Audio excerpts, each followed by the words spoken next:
सुप्रभात बच्चों। आज हम कक्षा 4 हिंदी का 9वां पाठ, जिसका नाम है स्वतंत्रता की ओर। इस पाठ में क्या बताया गया है स्वतंत्रता के बारे में, उसके बारे में हम आज जानेंगे। इससे पहले हम इस बुक के 8 पाठ कंप्लीट कर चुके हैं। तो देखते हैं 9वां पाठ, स्वतंत्रता की ओर। कि धनी को पता था कि आश्रम में कोई बड़ी योजना बन रही है, पर उसे कोई कुछ न बताता। वे सब समझते हैं कि मैं 9 साल का हूँ, इसलिए मैं बुद्धू हूँ, पर मैं बुद्धू नहीं हूँ। धनी मन ही मन बड़बड़ाया। धनी और उसके माता पिता बड़ी खास जगह में रहते थे, अहमदाबाद के पास महात्मा गांधी के साबरमती आश्रम में, जहाँ पूरे भारत से लोग रहने आते थे। गांधी जी की तरह वे सब भी भारत की स्वतंत्रता के लिए लड़ रहे थे। जब वे आश्रम में ठहरते तो चरखों पर खादी का सूत काटते, भजन गाते और गांधी जी की बातें सुनते थे। देखिए, धनी नाम का एक लड़का है, वो गांधी जी के आश्रम में अपने माता पिता के साथ रहता है। अब गांधी जी का आश्रम कहाँ है? अहमदाबाद के पास साबरमती में। तो धनी को पता था कि आश्रम में कोई बड़ी योजना बन रही है, पर उसे कोई कुछ नहीं बताता था। सब लोग समझते थे कि वह 9 साल का है, इसलिए वह बुद्धू है। धनी ऐसा मन ही मन सोचने लगा। अब देखिए, उस आश्रम में, जो गांधी जी का आश्रम था साबरमती में, वहां पर पूरे भारत से लोग रहने आते थे। और गांधी जी की तरह ही वे सब लोग भी भारत की स्वतंत्रता के लिए लड़ाई लड़ रहे थे। जब वे सब लोग आश्रम में ठहरते तो कुछ लोग चरखों पर खादी का सूत काटते, भजन गाते और गांधी जी की बातें सुनते थे। ये सब काम वो आश्रम में करते थे। साबरमती में सबको कोई न कोई काम करना होता। खाना पकाना, बर्तन धोना, कपड़े धोना, कुएं से पानी लाना, गाय और बकरियों का दूध धोना और सब्जी उगाना। देखिए, उस आश्रम में सभी को कुछ न कुछ काम करना पड़ता था, जैसा कि अभी बताया है। और उसमें से धनी का काम था बिन्नी की देखभाल करना। तो बिन्नी एक आश्रम की बकरी थी। तो धनी को अपना काम पसंद था, क्योंकि बिन्नी उसकी सबसे अच्छी दोस्त थी। धनी को उससे बातें करना अच्छा लगता था। उस दिन सुबह धनी बिन्नी को हरी घास खिलाकर उसके बर्तन में पानी डालते हुए, देखिए, सभी लोगों को, आश्रम में रहने वाले सभी लोगों को कोई न कोई काम करना होता था। उनमें से धनी को एक काम मिला हुआ था, बिन्नी नाम की एक बकरी की देखभाल करना। वह उसकी सबसे अच्छी दोस्त भी थी। वह उससे बातें करता रहता था। एक दिन सुबह धनी बिन्नी को हरी घास खिलाकर उसके बर्तन में पानी डालते हुए बोला, कोई बात जरूर है बिन्नी। वे सब गांधी जी के कमरे में बैठकर बातें करते हैं। कोई योजना बनाई जा रही है, मैं सब समझता हूँ। वो कहने लगा बिन्नी से कि सब लोग गांधी जी के कमरे में बैठकर बातें कर रहे हैं, कोई योजना तो जरूर बन रही है, मैं सब समझता हूँ। बिन्नी ने घास चबाते हुए सिर हिलाया, जैसे कि वह धनी की बात समझ रही हो। धनी को भूख लगी। कूदती फांदती बिन्नी को लेकर वह रसोई घर की तरफ चला गया। उसकी माँ चूल्हा फूंक रही थी और कमरे में धुआं भर रहा था। अम्मा, क्या गांधी जी कहीं जा रहे हैं? उसने पूछा।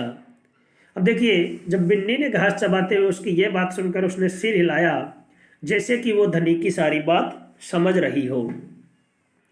अब इतने में धनी को भूख लगने लगी। वह बिन्नी को लेकर रसोई घर की तरफ चला जाता है। अब रसोई घर में जाकर देखा तो उसकी माँ वहां पर चूल्हा फूंक रही थी और सारे कमरे में धुआं ही धुआं नजर आ रहा था।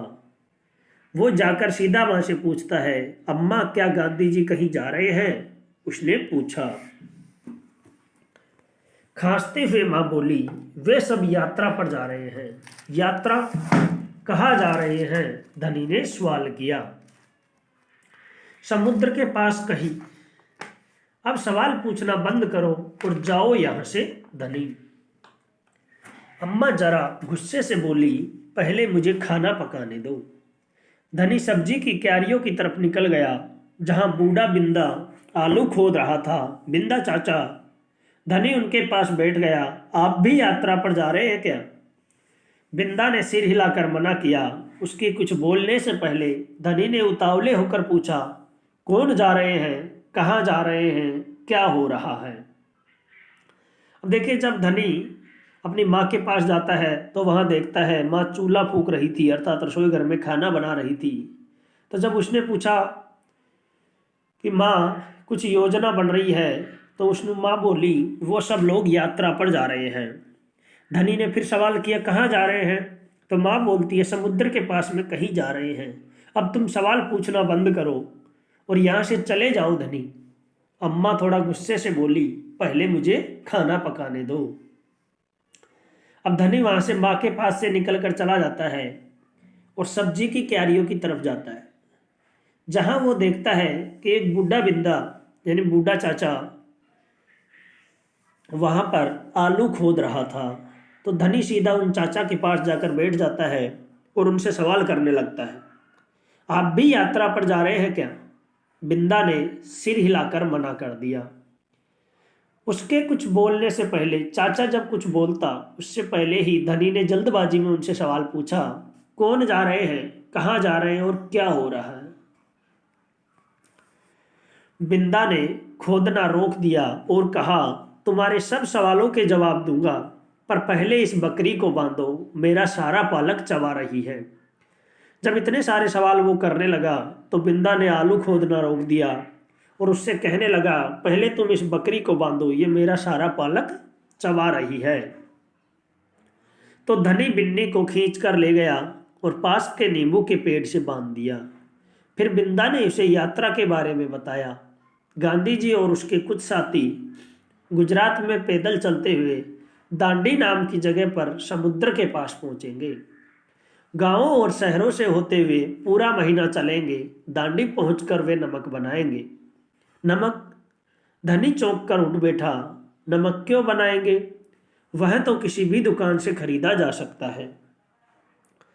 अब देखिए, जब बिंदा चाचा ने ऐसी बात की तो धनी बिन्नी को खींचकर ले गया और पास में ही एक नींबू के पेड़ से उस बिन्नी को बांध देता है। फिर बिंदा ने उसे उस यात्रा के बारे में बताया कि गांधी जी और उसके कुछ साथी पैदल जाकर एक दांडी नाम की जगह पर जाएंगे समुद्र के पास में, और वहां पर पहुंचकर वो नमक बनाएंगे।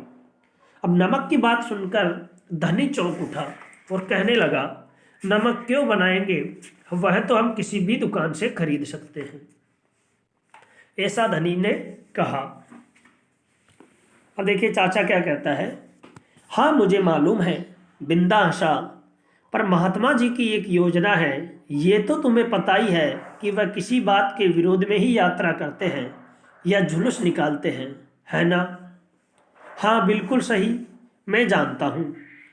वे ब्रिटिश सरकार के खिलाफ सत्याग्रह के जुलूस निकालते हैं, जिससे कि उनके खिलाफ लड़ सके और भारत स्वतंत्र हो जाए।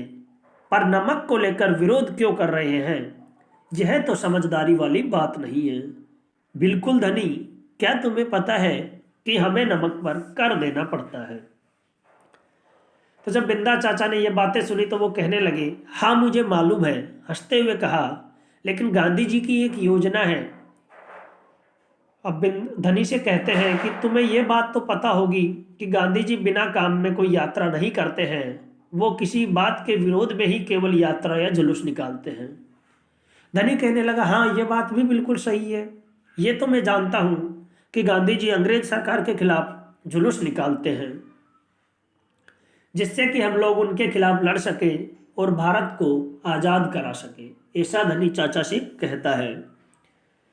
फिर धनी पूछता है, लेकिन नमक को लेकर विरोध क्यों कर रहे हैं? ये तो समझदारी वाली बात नहीं है।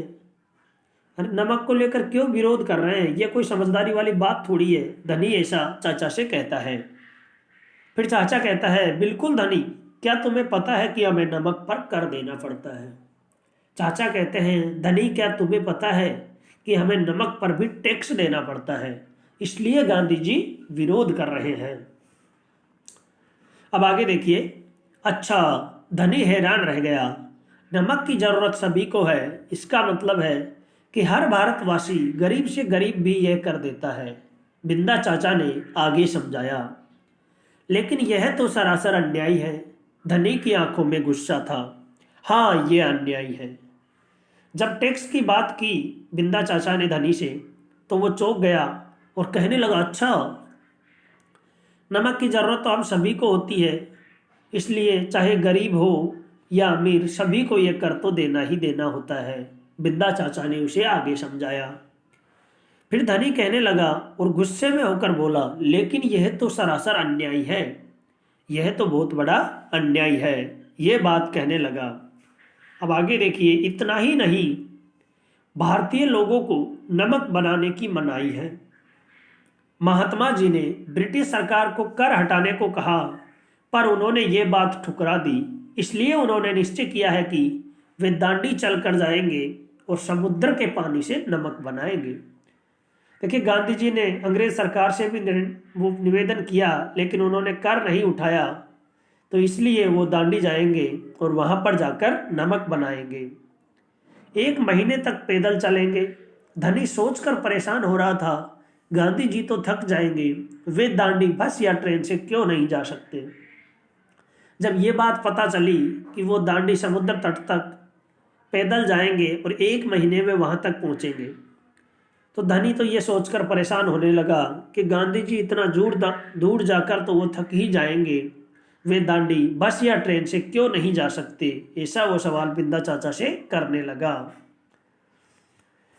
बिंदा चाचा फिर कहते हैं, क्योंकि यदि वे इस लंबी यात्रा पर दांडी तक पैदल जाएंगे तो ये खबर फैलेगी, अखबारों में फोटो छपेगी।